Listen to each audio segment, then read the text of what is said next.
నిజామాబాద్ జిల్లా వేల్పూర్ మండలంలో మొక్కజొన్న సోయా పంట కొనుగోలు కేంద్రాలను ప్రభుత్వం ఏర్పాటు చేయాలని ఎమ్మెల్యే ప్రశాంత్ రెడ్డి డిమాండ్ చేశారు.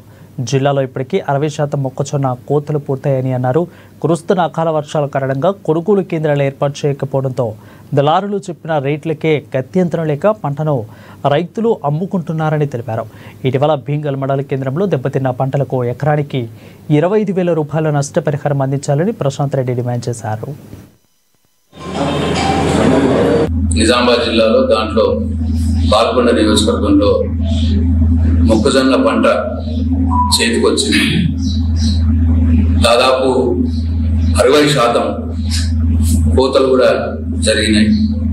కోసినారు, మొక్కల్ని కోసినారు, 60% పంటని కోసినారు.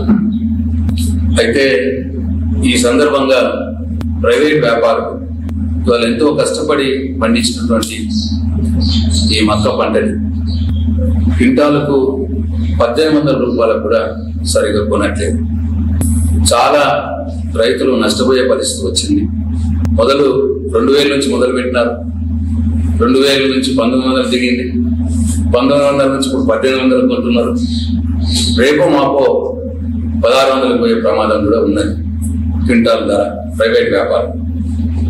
కాంగ్రెస్ పార్టీ అధికారంలోకి వస్తే అన్ని పంటలను మద్దతు ధర కాదు, మద్దతు ధర కంటే ఎక్కువ ఇచ్చి మెరుగైన మద్దతు ధరతో మేము అన్ని పంటలను కొనుగోలు చేస్తామన్న మాట మాట్లాడారు. వాళ్ళ హామీ ఇచ్చినారు వాళ్ళ మేనిఫెస్టో.